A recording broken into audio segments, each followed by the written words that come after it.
morning, beautiful people. Welcome to YOUNIB Breakfast Show with me, Penina Wachera. Na najua mnajiuliza ako wapi Karo? Juu for now hamjamsikia kiasi. So today I'm representing Karo. Juu last time naona alini represent to the fullest. So leo I'm here to represent her. Anyway, how has your morning been? I hope mmeamka vizuri and you guys are very ready to actually face this day. So before niongea sana, I want us to go straight to the morning bite of the day. Then we come know the topic of the day.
As you guys have seen from the morning bite of the day, leo tunaongelelea about environment and it's environment in general. I know it's good to take care of our environment. Watu wamekuwa wakingojea environment day ndo waongelele kuhusu hizi vitu. But as I usually say, we don't have to wait for the days that we need to celebrate so that we can be able to talk about issues. And environment is one of the things that we really need to start having a conversation with, because all of us need to when we have good environment, we will survive well. Na tukiwa na mbaya, we are the ones to suffer, we as human beings. Ndio? And today, on that note, I am joined by a guest mwenye nataka ajiintroduce in a few. But guys, don't forget to reach us through our social media platform, YOUNIB_TV on Instagram, YOUNIB Media TV on Facebook, and on the number on your screen, 0719 144 144. You can SMS and WhatsApp. Let's interact and continue asking the questions when it comes to environment, the ones you have. Sindio? So karibu sana kwenye YOUNIB Breakfast Show. Thank you. Yeah, feel at home. So before nianze kuongea sana kwa maswali, because I know environment is a topic that tunaweza ongea, tuchambue and tusahau other things. I want you to please introduce yourself. Okay. My name is Francis Omari Obiri. I'm currently a master's student doing master's in environmental studies, community development aspect. Formerly an undergraduate, graduate from Penina University in environmental planning and management. Yeah. Welcome. You guys at home, I hope mmesikia watu wanasoma huku nje. So if you have not decided to continue learning, it's up to you uanze kufikiria hivyo. So give it a thought, sindio? So as I said, today we're talking about environment in general. And to start us off, kwanza, I would like to know, because for introduction, umetupea a little bit of what you have studied. So what do you do as Francis? Okay, so from my side, I'm doing a lot of community development because it's what I'm into of it. Before that, the environment is divided into three main aspects. The first one that all of us see is the built environment, that is the physical environment. We also have the biological aspect, that is both the flora and fauna, the plants and the animals. Then we have the social aspect, that is the community, the people in it, because as we define environment, it is we the people with the what is surrounding us. So I'm doing environmental studies, that is community development aspect, which I integrate the community with the environment and how they can get benefits from the environment and the environment can also give the benefits to them and vice versa. Yeah. Awesome. At home, I hope you guys are learning from this conversation. And to just kick us off also, you have talked about the environment and also the community development. How do they relate? Okay. So environment and the community development. First of all, we look at the environment and ask ourselves, where do people, most of the people are? They are the community. The environment depends on us, we as the people. If today we destroy the environment, tomorrow it won't be able to serve us. So we as the community, or we as the people who are experts in the field of environment, we talk to the people in the community, tell them the current ways or methods on how to make sure an environment is conserved, protected, and managed in appropriate ways, so that even for the future generations, the ones to come after us, because we are all passers-by, can get a good and healthy environment. Even in our constitution, Article 42 and 43, that every citizen has a right to clean and healthy environment. So we enhance the environment aspect with the community development aspect by showing people the best ways on how to protect, conserve, and manage the environment. Wow.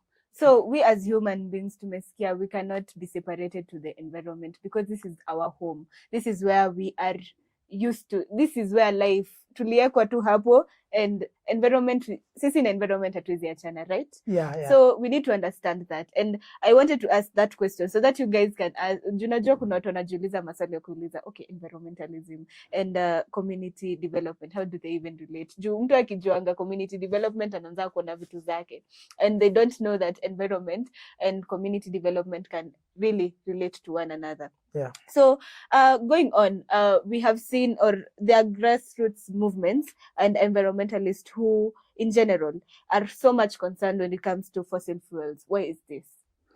Okay.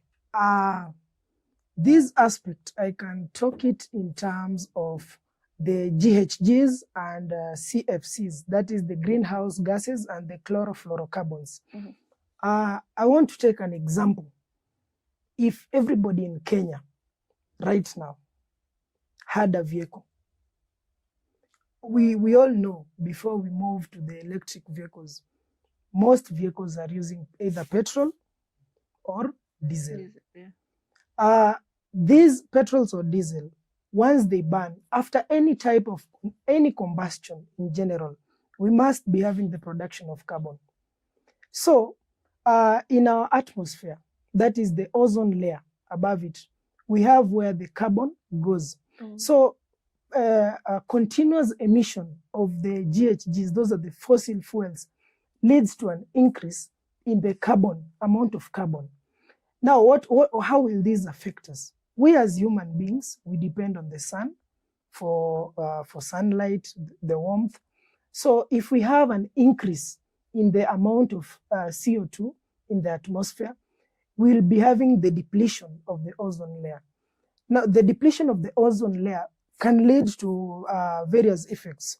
One, we'll be having a global rise in temperature across the continent. This has been happening rapidly since 1970s, 1980s till now, that at least in every 10 years, we have a rise in either 1 or 1.5 degrees. We can check from the climate statistics that when the climate, the one that was there ago, and the climate that is being experienced right now, there is an increase in temperature, either by 1 or 2 degrees. Even those people who live in Mombasa, Kilifi, Kwale, they're also experiencing the same. Maybe they were used to 30 degrees. Right now, it's ranging up to 32. And this has not only happened in Kenya.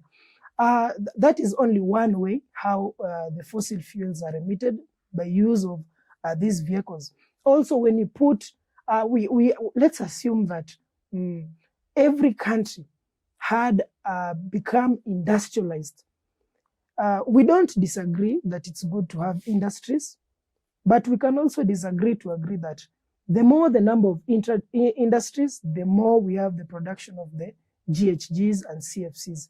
This one will also lead to an increase in the CO2 in the atmosphere, which will also lead to global climate change. Also, we can also talk about ocean acidification. You see, the trees help us to store the carbon once it's produced either from the vehicles or elsewhere from the industries. Now I'm taking a situation whereby we don't have a lot of trees, like how the mangroves are, the baobabs, and also other trees. So what will happen when we have a lot of CO2? This CO2 will not be absorbed by the oceans. Once they absorb the oceans, there will be an increase in the acidity of the oceans. This one will again affect the ecosystem. In what case? Remember, we have the algae, we have the corals where we have the food for the fish, that is even the planktons. So once we have the ocean acidification, those corals, for example, will start to bleach. The plants that grow in the water will also die. And eventually we'll be having a reduction in the number of fish species or other aquatic animals. So you see, this problem starts from the fossil fuels, maybe from the vehicles, from the industries, and it leads to another cycle where we now have a situation of affecting the marine or aquatic life. When this happens, we'll also be affecting the food security. Now that is where the community development aspect comes.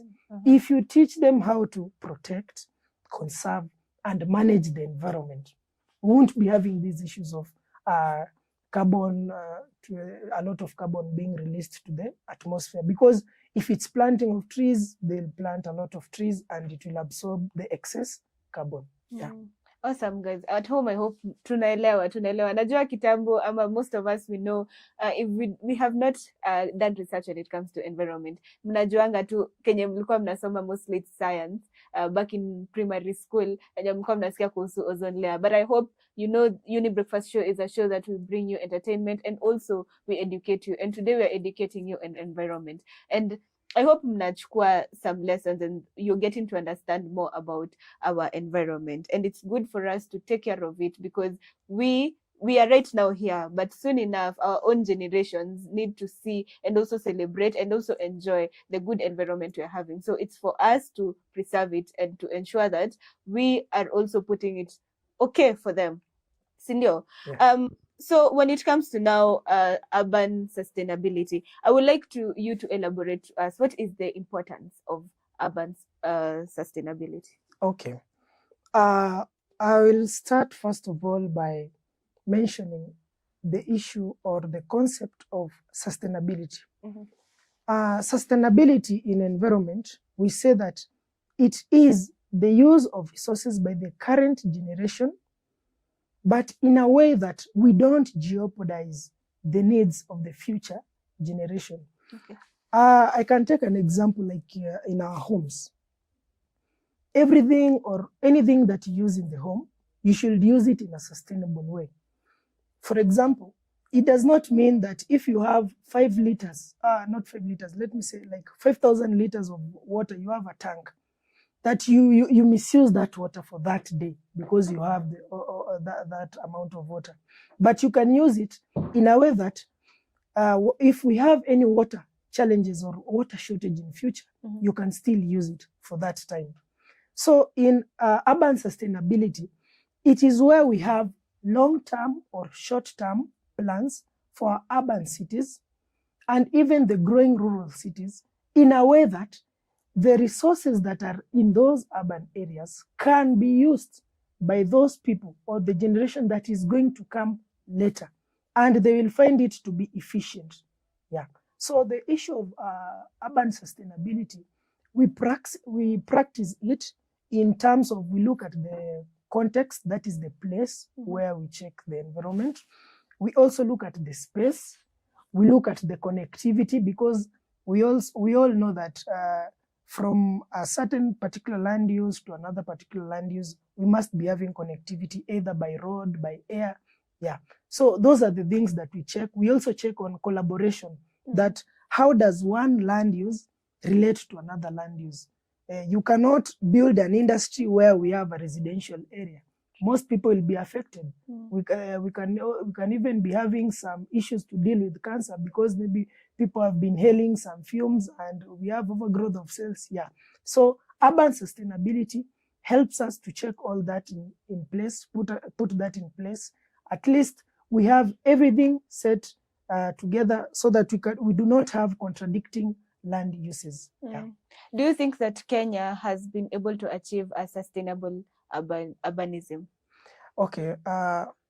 From my knowledge, we have both. You know, we are practicing two things at a go. We are practicing zoning in some areas, and that is through segregated zoning type, and we have mixed land use. So in segregated is like, we have like industrial area. It's a place only for industries. Yeah. We have residential areas like the outskirts where we have in Eastlands and maybe Westlands. We have like agricultural zones. Yeah. We have institutional zones like the schools. That's segregated.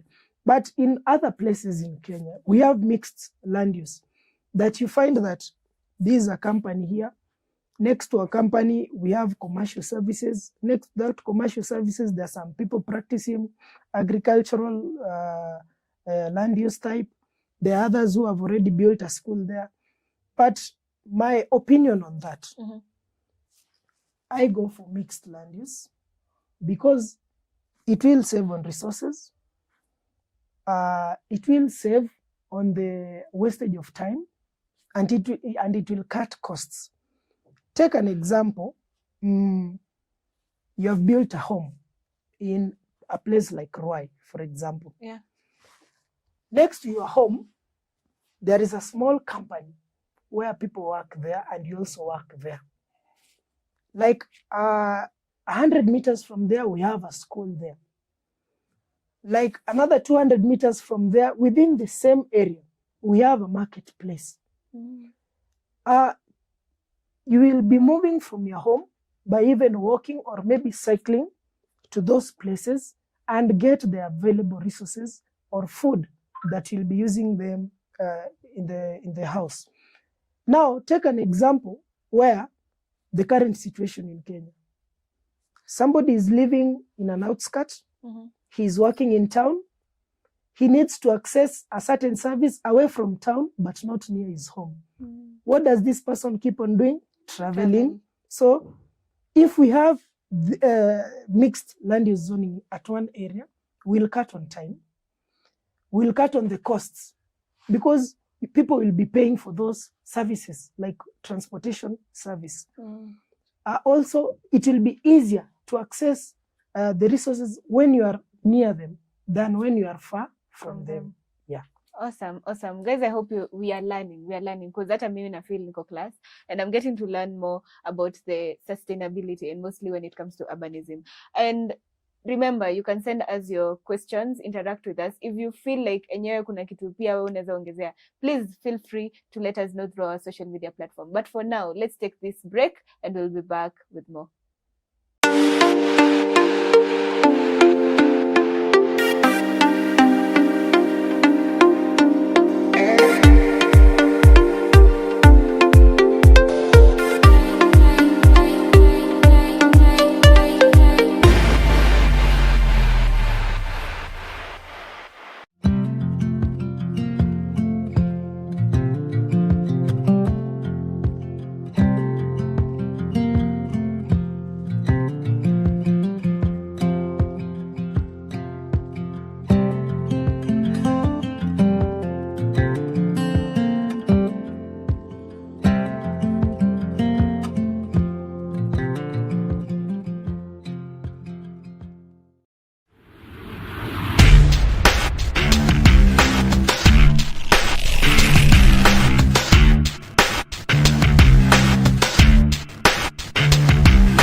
Welcome back, guys. This is still the YOUNIB Breakfast Show with me, Penina Wachera, and today we are learning about the environment. So, Leo, we are just here to inform you, to entertain you, and to give you more knowledge when it comes to environment. Remember, this is our own home, and we need to take care of it, and we need to protect it. Remember, tunafaa ku protect, conserve.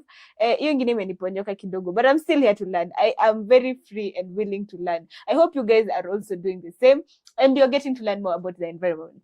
So coming back to our conversation, most recently we've been hearing about kulikuwa na ban ya logging. Yeah, sure. And most recently our president lift the ban. What is your take, Kwanza, on that? Okay, my take on the ban, I will say that it was not necessarily to happen right now, because I want us to deal with the real figures.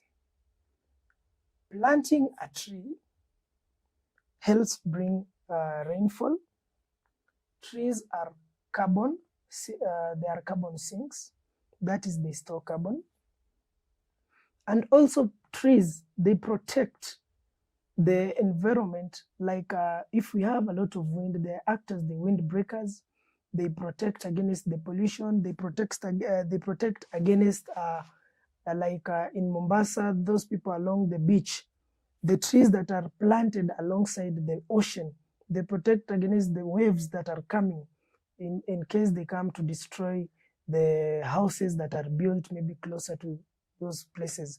So when we say that we are banning or we are banning the cutting of trees, it was first of all meant, the sole purpose was meant for restoration, environmental restoration.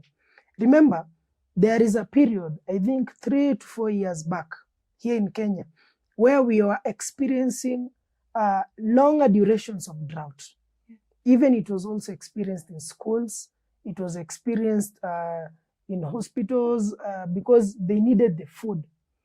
But we found out that the number of trees that was there, that is the forest cover, was less than 10%. Actually, it was around 5%. Within those years, that is the 6-year ban that has been there, we have had a 3% increase in the forest cover. Right now, when we have said, when the president said that they have lifted the ban, people will start cutting down trees. We should ask ourselves, how many trees should we plant so that they can recover the ones that will be cut? We all come from our country, we know ourselves. Cutting the trees is easier, but planting is a job. Yeah. So I would like, maybe if I was to be an advisor, I would have said, let the ban continue for another period of time, as we continue to encourage people to plant more trees. If we plant more trees, maybe within another duration of like 5 years, we'll now be having an opportunity and say that we can now lift the ban on specific type of trees, not all. Mostly the indigenous trees, I don't prefer them to be cut because they have a lot of purposes. But the exotic ones, maybe we can cut them and use them for the growth of our economy. Yeah.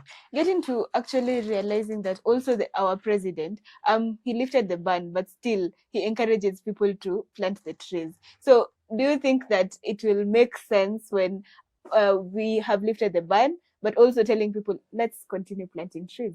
Will it make a difference? Okay.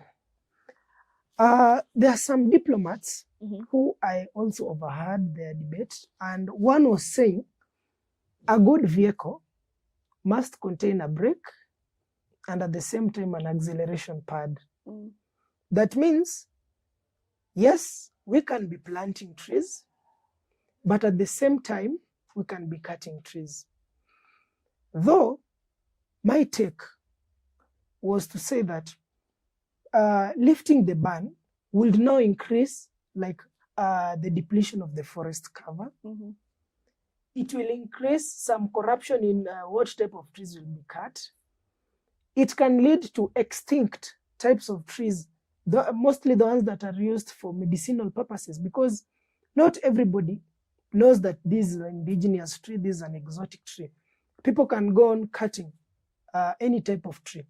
So what I will say that is that we would first of all have let the ban continue as we look for other opportunities, because they say that they are doing this so that people can get employment. But from my side, I think that was not necessary. It was not necessary. What I would like to encourage as a youth, and also all of us as people who are living in this country, because we love our country, we would like to conserve, manage, and protect the environment.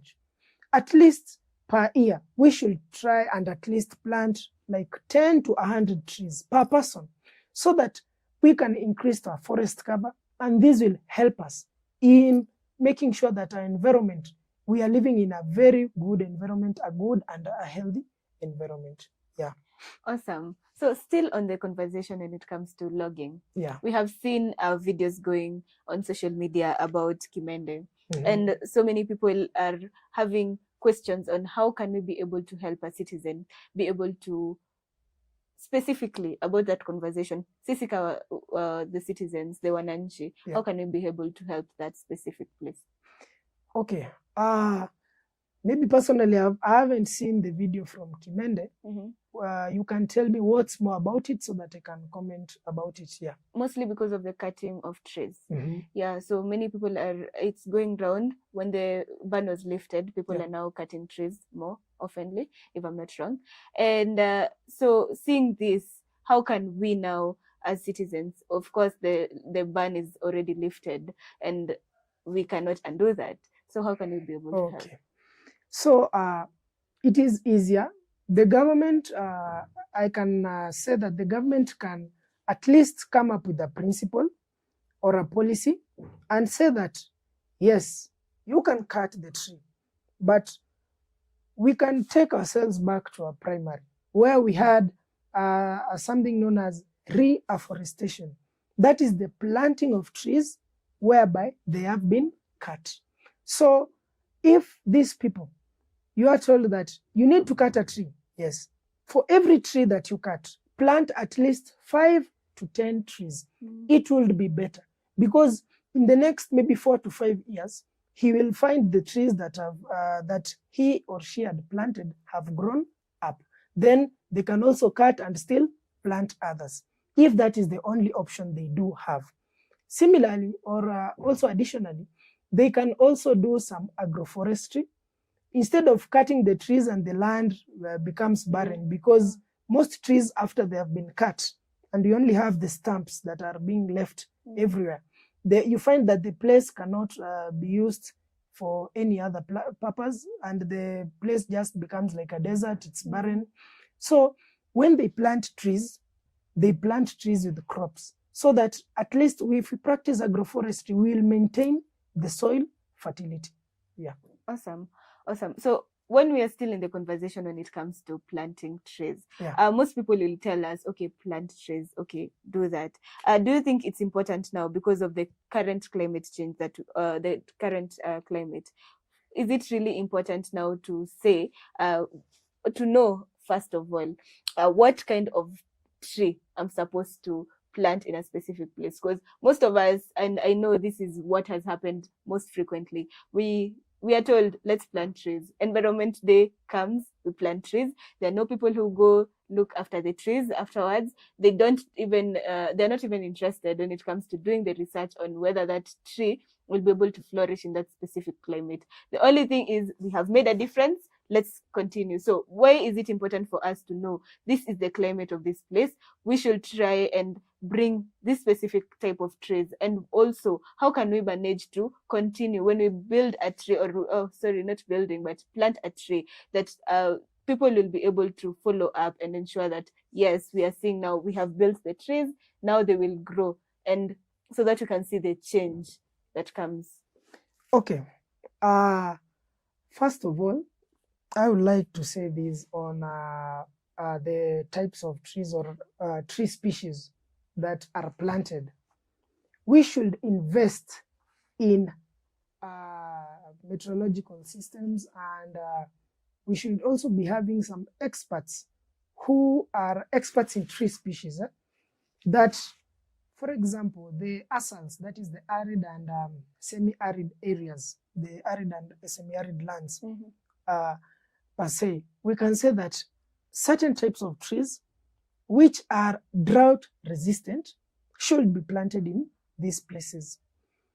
Certain types of tree species which can be planted in places that receive at least an annual rainfall of about 1,000 maybe to 2,000 millimeter, maybe in the agroecological zones, should be planted in this area.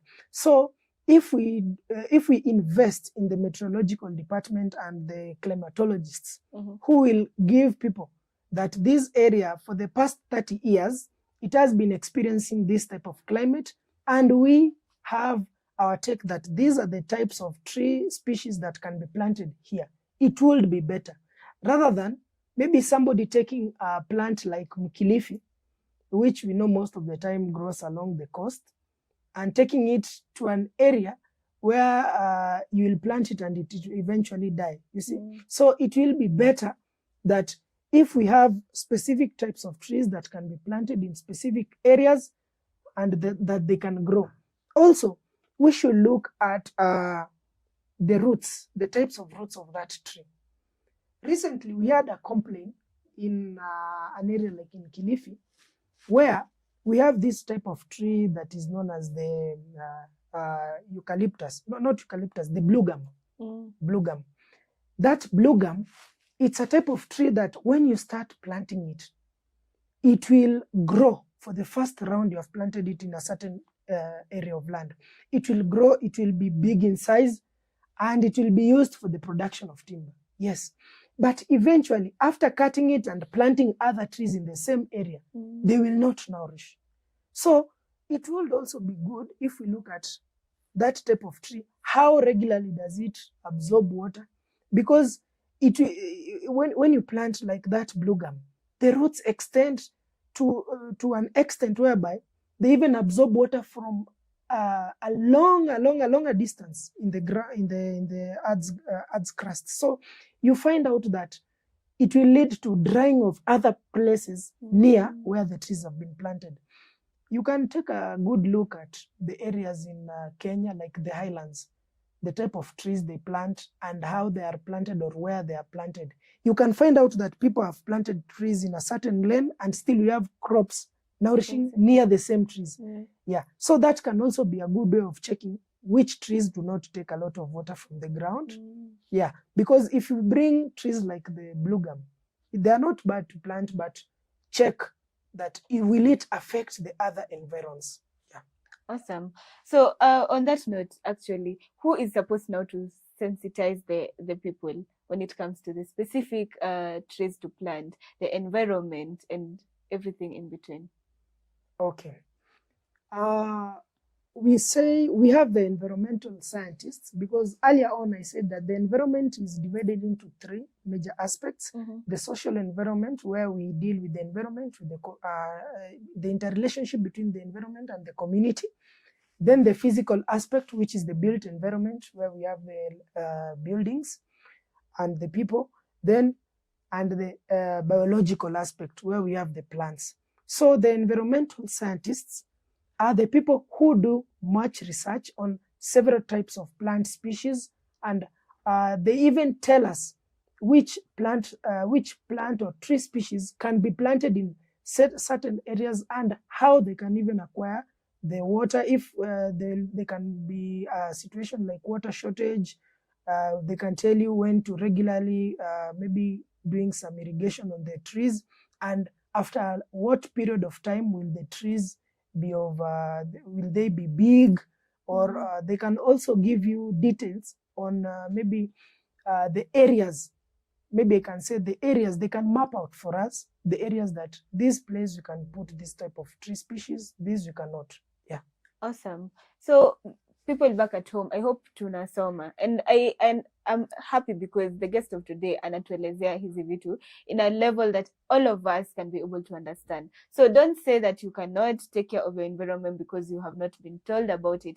That is why we are here, to inform you and to ensure that we take care of our environment and make sure that we conserve it, we manage it, and also we protect it for our future generations. So on that note, let's take this short commercial break and we'll be back with more.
Ever the best.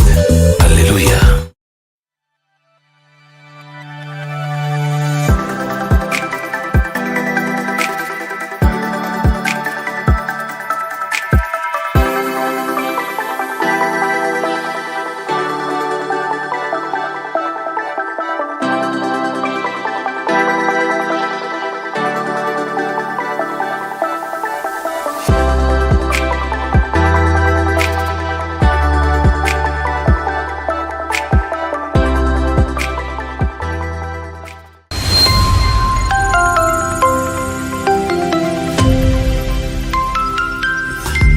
Ever the best.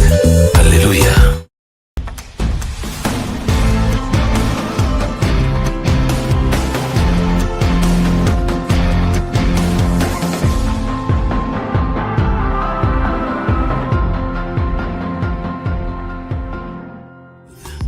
Ever the best. Hallelujah.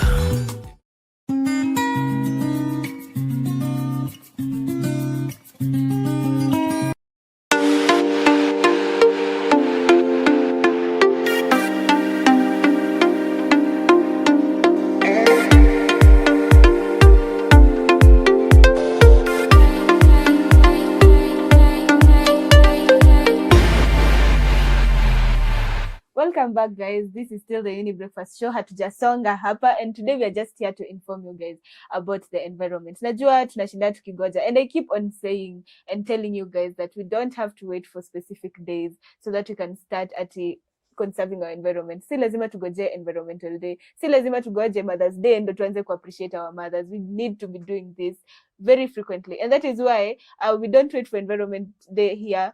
We bring you things, and also we try to teach you guys these things so that msiseme, oh, we don't have a place to get informed. And that is why we, as the Uni Breakfast Show, we are here to keep on informing you, to entertain you, and to ensure that you guys are informed in matters, environment matters, lifestyle conversations. So back to our topic of the day. Tumesikia a thing or two when it comes to the sustainability, urbanizing, and everything. So I want to go to the question of, we have heard of incorporating sustainable development in our community. And I would like us now, Kwanza, before we go to even example, try and elaborate to the people, mostly, why is it important to have the sustainable development to our community? Wow. Sustainable development, as we said earlier, this is a development that we aim at making sure that the current generation has the maximum of it, but at the same time, we do not compromise or jeopardize the development of the coming generation. We cannot say that we should not put up roads everywhere, maybe, for example, road as an infrastructure in Kenya, but we should check that what is the importance of putting that road as of right now in a certain place. Because too much of construction, we also know, leads to the global rise in temperatures, because we'll be using those heavy machineries and they'll be emitting those fossil fuels. Also, we check on what is the modern technologies right now that can be used to conserve manage or protect the environment. Then we go back to the communities, talk to them, educate them. That is, we create awareness. Then we make sure not only are we talking or creating that awareness, but we keep them practicing what we have told them. Then we come back to do a monitoring and evaluation and check whether they are doing according to that. If they follow everything from the first stage of planning up to the implementation stage, and we'll be doing our monitoring and evaluation, then we'll be having minimal environmental impacts, and we'll have achieved more in terms of maybe things like food security, even the quality of life that people live. Yeah. So are there examples now that you can give to make people understand and to also see what we can be able to do as citizens to help us reach there? Okay. So in environmental planning, for example, we usually focus much on the physical infrastructure, and we look at resources like we can look at energy, we can look at water. So how we can ask ourselves, like, water resources, how do we ensure that in our communities that the challenges of water shortages or lack of water is being solved? How can we check in our communities the challenges of food insecurity is being solved? How can we make sure in our communities the challenge of environmental and disaster preparedness are being adhered to? So one, like the one of water, we can make sure that we go to an area, we talk to the communities, we identify specific places where we can maybe drill boreholes if it's very far from maybe where water can be taken from, like a dam. So we can check on maybe the borehole drilling. Then we talk to them, start a project by them of maybe drilling boreholes in specific places. And eventually, these boreholes, once the project will be over, will be having water that they can now use to attain maybe for irrigation, and they'll be having now food. We can now use also water maybe they can use for their household activities. Yeah. Then we can also check like other infrastructures, like a community can come and say, you see, our problem, we have now the food from our farms, but we need to sell them. We have a ready market, but from the place where the food is being taken from those farms to a place where they're being sold, that is in the market, we have a challenge of maybe the poor roads, that is the accessing the services, it's poor. So we talk to the community and even establish a good roadmap on how we will now be taking the food from the community and to the market, and even those ones, because not everything you can plant in your farm. So it will be a vice versa thing, that we take this, when we are in the market, we can also buy other things and take back to the community. So it will be a one-on-one thing, like you have this, you bring it to the table, we also have this, we help each other. So we can help them in terms of infrastructure, water provision, energy. Like we can talk to communities like in those who are at the coast. We have longer hours of sun, so we can say that we can use solar panels because it's a green technology. Then from the solar, they now have lighting, because there are some people up to date, they do not have light. They never see light, or the only light they know is the sun. Yeah. So we can also help these communities in that in that aspect. Yeah. Awesome. So guys, I hope nyinyi pia mnasoma, because me I've gotten to learn a lot, and it's good kila siku kujiongezea knowledge hapa, so that you cannot say I vile nilitoka shule ndo nakuanga. It's good sometimes to learn something new, even though it does not associate with your own place of work ama kenye unafanyanga, but in one way or another I know it affects you. The environment affects each and every one of us. So hata kama hujasoma environmentalism, it's very important for us to get to know these things. And for me, I've gotten educated, and I'm hoping pia nyinyi you've gotten educated. So we have reached to that point in our show where we ask questions to get to understand this person in a fun way, and isikuwe ni kama this show imekuwa too very serious for you guys, ndio. So today I'm here to ask general questions. Okay.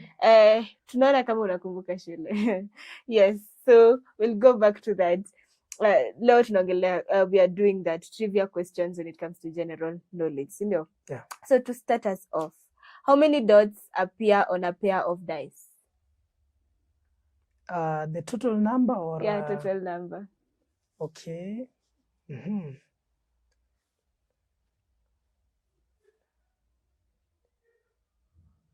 21. No, but the answer is 42. At least umejaribu. Okay. Umejaribu. So another question. Which is the only body part that is fully grown from birth?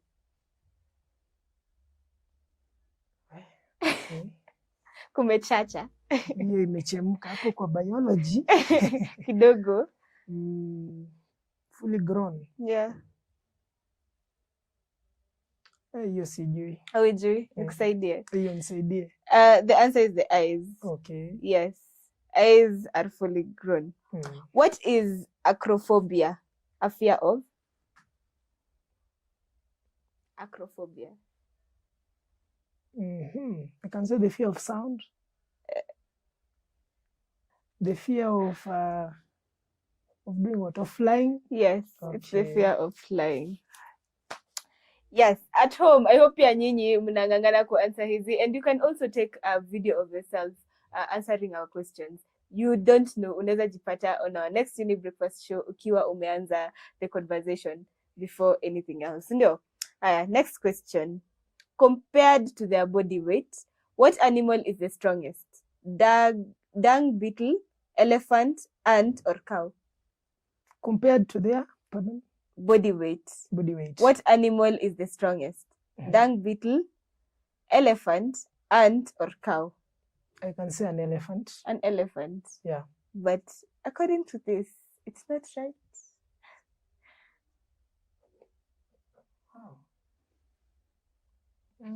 Ant. Hata mimi hii, I don't understand. How can... the answer is dung beetle.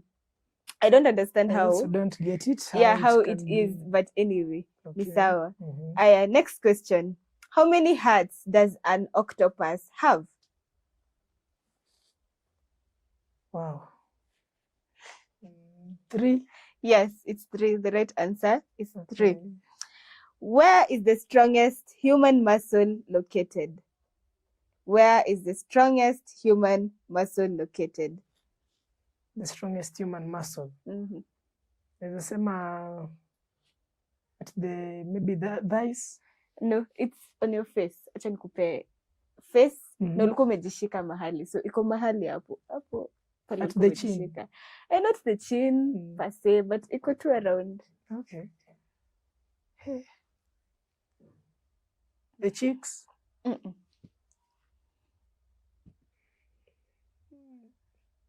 Hii leo mmenipata.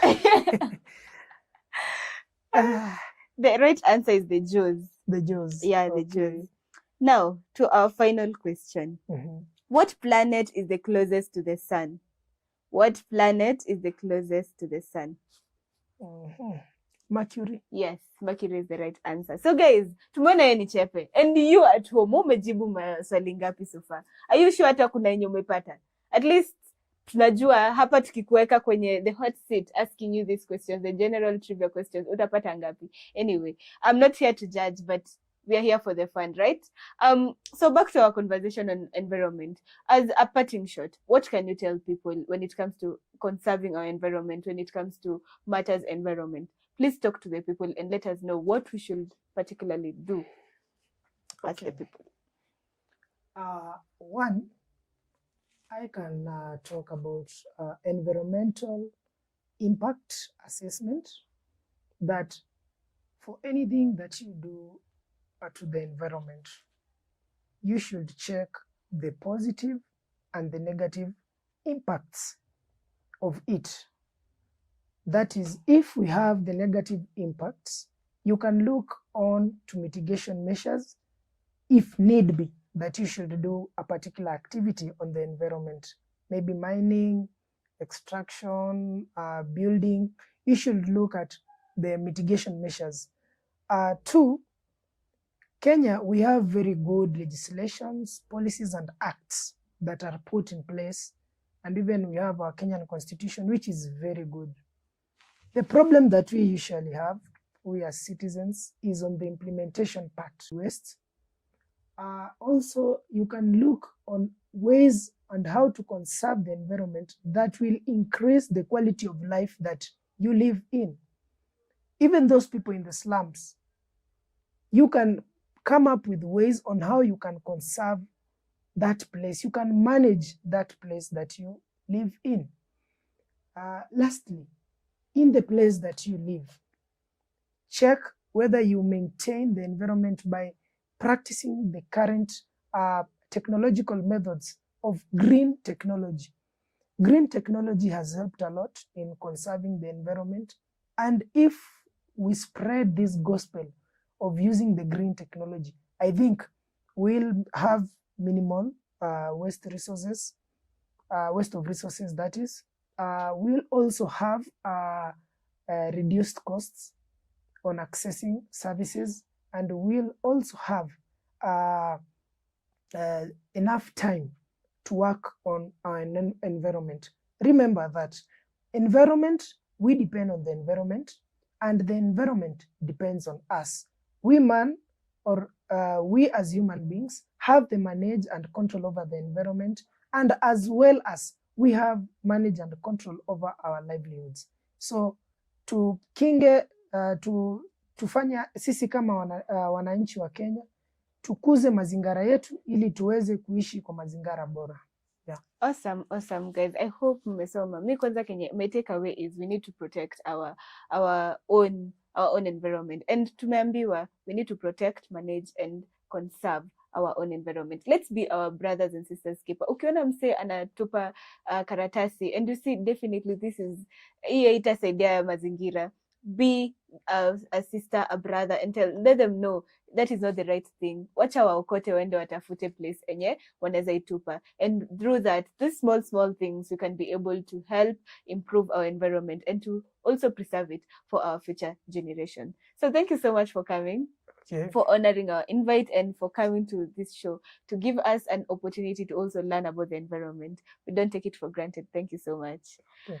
And to our viewers, thank you so much for staying with us from the beginning of the show to right now. And mmesoma pia, najua mme take away a lot of notes when it comes to the environment. And to the people who have made this show as successful as it is sasa vile mnaiona kwa TV, I would like to give you thanks, a vote of thanks to our cameraman Elias, to our floor woman, ama nimwite pia camera woman stroke floor person, Melvin. Thank you so much for making this show a success, na iko hapo juu yao pia, si ndio? And also to Karo, tumekumiss. Yes, najua ni moja enye umepotea. Rudi, we need to do this and to learn together. Juu najuanga unasemanga you come to learn. Yes, we need to come back and learn together. But this has been your show, the YOUNIB Breakfast Show with me, Penina Wachera. Please have an amazing day ahead. Na leo, tuende to implement what we have learned about the environment. At least try and make somebody know something about this specific thing and yet about the environment. But anyway, please have an amazing day ahead. Goodbye.